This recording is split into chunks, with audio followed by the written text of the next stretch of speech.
ها چه باید بکنه؟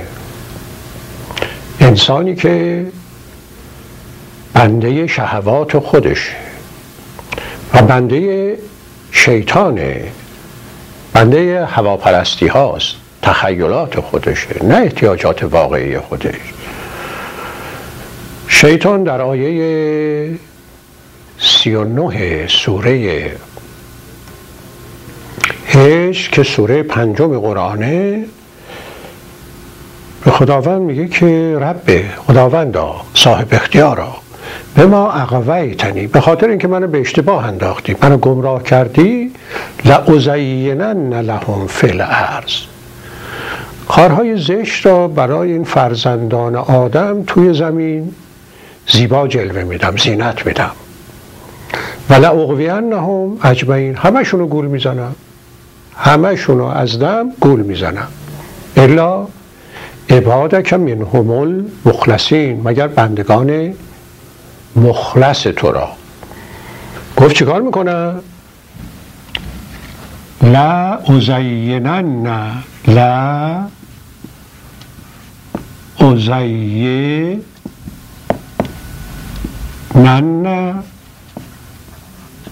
لهم فی الارض، کارهای بد را برای اونها در زمین زینت میدم، زیبا جلوه میدم، ولأغوینهم اجمعین، همشونو گول میزنم، همه اونها را همشونو گول میزنم، اغوا میکنم، به اشتباه میندازم، فریب میدم، الا عبادک منهم المخلصین، مگر بندگان مخلص تو را. مخلصین نه مخلصینا، مخلصین یعنی خالص شدگان، کسانی که خالص شدند، نه کسانی که میخوان خالص بکنند. بندگان خالص تو رو فقط نمیتونم گول بزنم، بندگان خالص لااقل 2 شرط اساسی رو باید داشته باشن. اون 2 شرط چیه؟ یکی اینکه بدونن خدا چی گفته، چون بنده مطیع فرمان ارباب خودش، پس بنده خالص، کسی که کاملا مطیع فرمان خدا باشه، کسی است که بدون خدا چی گفته، دستورش چیه، امرش چیه، نهیش چیه، نظرش چیه. لذا اولین شرط علمه، باید بدونه که خدا چی گفته، چون دیدیم که خداوند در آیه 3 سوره اعراف فرمود چیه؟ اتبعوا ما انزل الیکم من ربکم، از اون چیزی که از جانب خداوندتون صاحب اختیارتون به شما نازل شده پیروی کنید، ولا تتبعوا من دونه اولیاء، از اولیاء دیگه پیروی نکنید. پس شرط اول اینه که انسان بدونه خدا چی گفته، که باید قرآن بخونه، خوب بخونه، بارها بخونه، بفهمی که خداوند چی گفته تا بتونه اون رو عمل بکنه. شرط دوم چیه؟ تسلط بر نفس، که بتونه جلوی وسوسه های شیطانی، جلوی هواهای نفسانی بیسته. تقوا یعنی خود نگهبانی، تسلط بر خود، بنده دل و دلخواه نبودن. انسان ها بنده چی هستن؟ هواهای نفسانی خودشون هستن، هواهایی که وقتی بهشن برسن میبینن خبری نیستن، چیزی نیست، تخیلاتی بوده. ولی که انسان ها بنده این تخیلات هستن، به خاطر این تخیلات هر خیانتی رو میکنن، هر جنایتی رو میکنن، حتی به رفیقشون، به دوست صمیمیشون خیانت میکنن. انسان ها اینن. از این انسان ها باید انسان های ساخته بشه که دنیای پاکی رو به وجود بیارن. پیغمبران برای همین آمدن. آیه 2 سوره جمعه چی میگه درباره پیغمبر اسلام؟ میفرماید هو الذی، خداوند همون کسی است که، اون وجودی است که بعث فی الامیین رسولا منهم، در بین بیسوادان رسولی از خودشان برانگیخت که یتلو علیهم آیاته، که آیات خدا رو بر اونها میخونه و یزکیهم و تزکیهشون میکنه.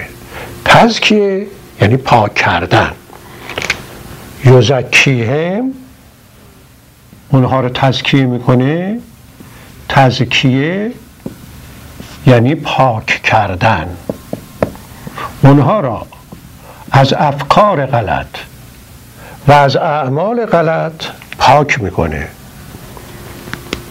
اونها را پاک میکنه. و یعلمهم الکتاب و الحکمه، به اونها کتاب و حکمت یاد میده. حکمت یعنی چی؟ یعنی حکمت را اگر بخواهیم ببینیم چیه، علمه. اما چه علمی؟ علم دقیق و همه جانبه که اشتباه توش نباشه. پس وظیفه پیغمبر اینه که مردم را با کتاب و حکمت، با آیات خداوند آشنا بکنه و اونها را از لحاظ اخلاق، از لحاظ گفتار، از لحاظ طرز فکر و از لحاظ عمل پاک بکنه. چون تا فکرشون عوض نشه عملشون عوض نمیشه. چون دیدیم که خداوند میفرماید ان الله لا یغیر ما بقوم حتی یغیروا ما بانفسهم. تا مردم خودشون اون چیزی که مربوط به خودشونه، طرز فکرشون رو عوض نکنن، خدا وضعشون رو عوض نمیکنه، تغییر نمیده.